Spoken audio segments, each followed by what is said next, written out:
అయోధ్య రామ మందిరం ప్రారంభోత్సవానికి సంబంధించిన ఏర్పాట్లు శరవేగంగా జరుగుతున్నాయి. జనవరి 22న ప్రధాని నరేంద్ర మోదీ ఆలయాన్ని ప్రారంభించనున్నారు. ఎంత పెద్ద ప్రకృతి విపత్తు వచ్చినా 2500 ఏళ్లు తట్టుకుని నిలబడేలా దేవాలయాన్ని నిర్మిస్తున్నారు. భారతీయ సంస్కృతి ప్రతిబింబించేలా నగర శైలిలో అష్టభుజి ఆకారంలో గర్భగుడిని తీర్చిదిద్దారు. రామ మందిరం నిర్మాణం కోసం దేశంలోని వివిధ ప్రాంతాల నుంచి అత్యుత్తమ నాణ్యమైన మెటీరియల్, ఫర్నిచర్, సామాగ్రిని సేకరించారు. ఇందులో మన హైదరాబాద్ నగరం కూడా పాలు పంచుకుంది.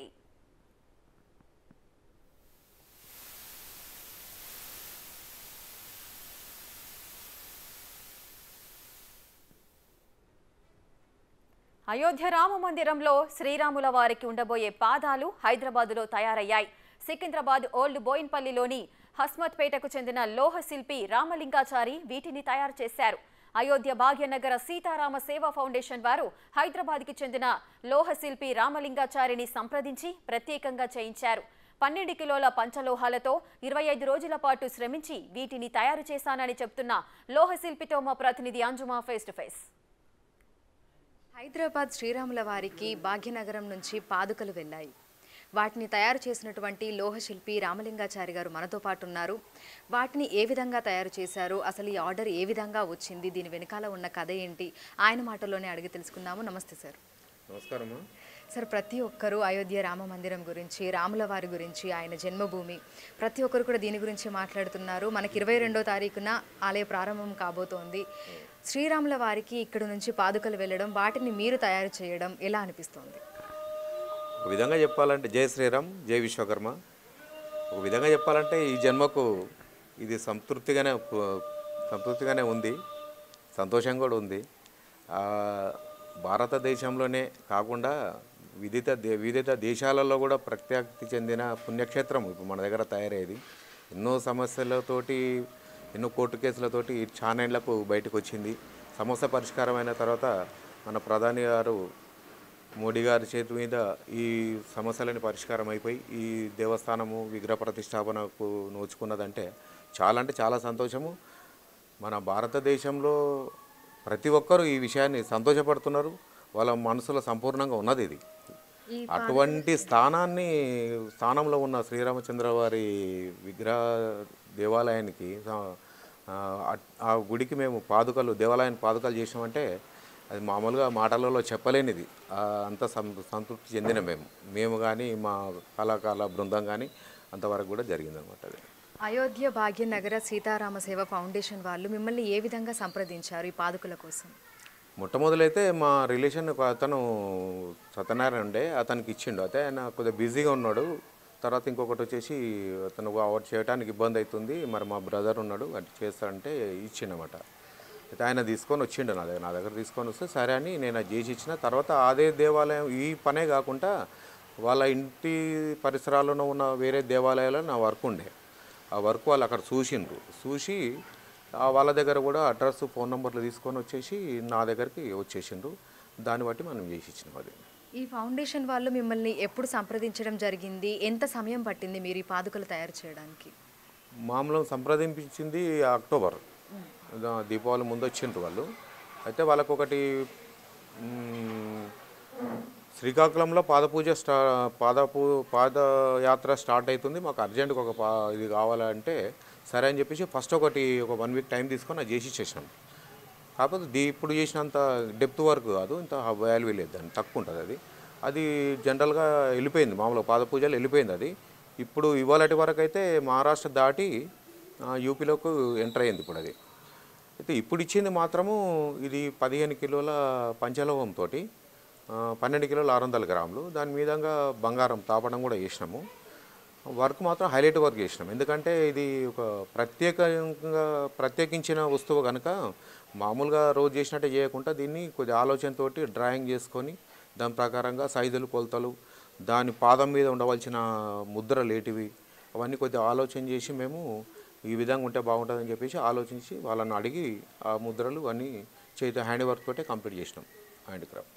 ఆ పాదుకల మీద ఎటువంటి ముద్రలు వేయడం జరిగింది? అంటే శైలి ఉంటుంది కదా, ఎటువంటి ముద్రలు వాడారు? తర్వాత ఎంత సైజులో వాటిని చేయడం జరిగింది? ఆ పరిణామం ఎంత ఉంది? 12.5 అంగుళాలు పొడుగున్నది.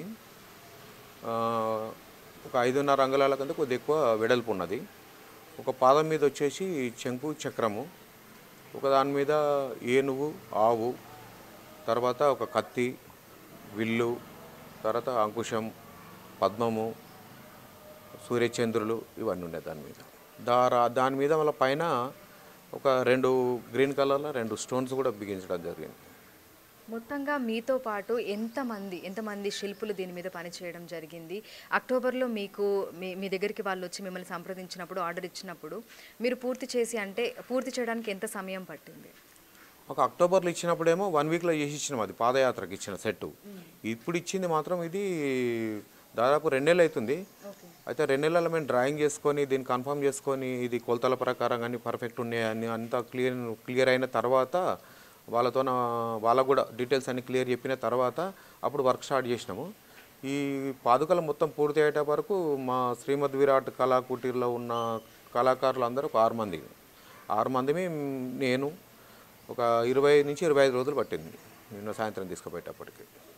సో నిన్న సాయంత్రానికి అంటే డిసెంబర్ 31కి మీరు మొత్తం పూర్తిగా దాని తయారీ మొత్తం అంతా పాదుకలంతా అయిపోయింది. అయిపోయిన తర్వాత ప్రజలకు దర్శనార్థం ఎక్కడ పెట్టడం జరిగింది? ప్రజలు వచ్చి దర్శించుకోవడం కానీ పాదుకలని? మేము దర్శనార్థాన్ని పెట్టాలని మేమేమో అనుకోలేదు. ఇది 30 తారీఖు నాడు ఉదయం నైటు ఒక టీవీ ఛానల్ వచ్చింది, ఇది వాళ్ళు వచ్చి తీసుకున్నారు, వచ్చింది.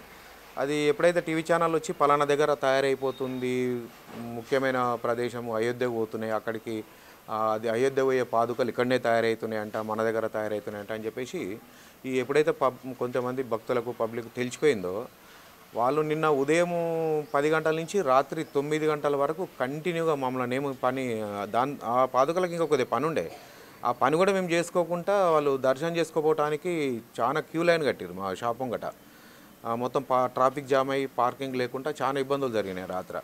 ఇక వాళ్ళు పొద్దుగల 10 నుంచి రాత్రి 9:30 వరకు కంటిన్యూ అట్లనే మంది వచ్చారు. మంది కంటిన్యూ వచ్చేసి అట్లా ఉండే వరకు రాత్రిగా మేము వాళ్ళు అయోధ్య తీసుకుపోవటానికి కూడా వాళ్ళు ప్యాక్ చేసుకొని రెడీగా ఉన్నారు. వాళ్ళు వచ్చినా కానీ మంది పబ్లిక్ ఆగుతలేరు వాళ్ళు. ఇక వాళ్ళకి తర్వాత వేరే ప్రోగ్రామ్ ఉందని చెప్పేసి వాళ్ళు ప్యాక్ చేసుకున్నారు. అందులో వచ్చిన పబ్లిక్లో కూడా వాళ్ళు ఎవరో కూడా మాకు తెలియదు. రోడ్డు మీద పోయేటోళ్ళు ఉన్నారు, కొంతమంది దూరం నుంచి వచ్చిన వాళ్ళు కూడా ఉన్నారు, కార్లలో వచ్చినారు.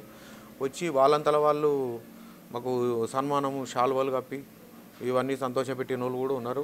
తర్వాత కొంతమంది డబ్బు ఇవ్వడానికి కూడా వచ్చిన వాళ్ళు ఉన్నారు. అక్కడ పాదుల దగ్గర కట్న కానుకలు పెట్టిండ్రు. అంటే ఈ కట్న కానుకలు పెడితే మేము ఏదో అమౌంట్ గురించి, పైసల గురించి మేము ప్రదర్శన పెట్టినట్టు అవుతుంది, ఇవి అట్లా వద్దని చెప్పేసి మీరు దర్శనం చేసుకోండి, పాద పూజ చేసుకోండి, దానికి ఇబ్బంది లేదు, కానీ అమౌంట్ అయితే వద్దని చెప్పేసి అట్లా కూడా వాళ్ళని మేము జరపడం జరిగింది. శ్రీరాముల వారి పాదుకలు అయోధ్యకి ఎప్పుడు వెళ్ళాయి? ఇక్కడ నుంచి ఎప్పుడు బయలుదేరాయి? ఇవాళ 1 జనవరి, ఇవాళ 9 o'clock ఫ్లైట్ ఉదయం. మా దగ్గర రాత్రి 9:30కు తీసుకుపోయినరు. ఇవాళ 7 గంటలకు ఎయిర్పోర్ట్కి వెళ్ళిపోయారు. 9 గంటలకు ఫ్లైట్ ఉన్నది. ఇంచుమించు ఇంకొక గంట 2 గంటలు ఇలా ల్యాండ్ అయిపోతుంది. శ్రీరాముల వారి పాదుకలు కాకుండా మీరు గతంలో చేసినవి ఇటువంటివి ఇంకేమైనా ఉన్నాయా మీరు చేసినవి?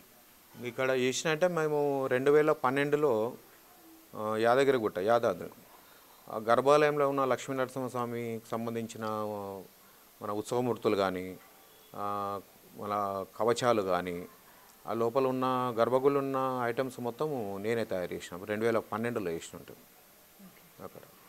సో మనం చూసినట్లయితే కూడా అయోధ్య శ్రీరాముల వారికి ఇక్కడ నుంచి పాదుకలు వెళ్ళడం జరిగింది. వాటిని ఇక్కడ మనకు ఓల్డ్ బోయిన్పల్లిలో ఉన్నటువంటి లోహ శిల్పి రామలింగాచారి గారు తయారు చేశారు. నిన్న ఉదయం నుంచి కూడా ఇక్కడ ఉన్నటువంటి శ్రీ పోతులూరి వీరబ్రహ్మేంద్ర స్వామి ఆలయంలో కూడా ఇక్కడ భక్తుల దర్శనార్థం కూడా ఉంచారు. అనేక మంది ఇక్కడ చుట్టుపక్కల ప్రాంతాల నుంచే కాకుండా సుదూర ప్రాంతాల నుంచి కూడా అనేక మంది ఇక్కడికి వచ్చి రాముల వారి పాదుకలను చూసి దర్శించుకుని వెళ్లారు.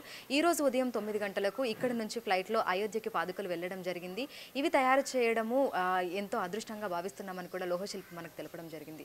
ఇది ఇక్కడ పరిస్థితి. విడుదల శ్రీకాంత్, అంజుమా, బిగ్ టీవీ, హైదరాబాద్.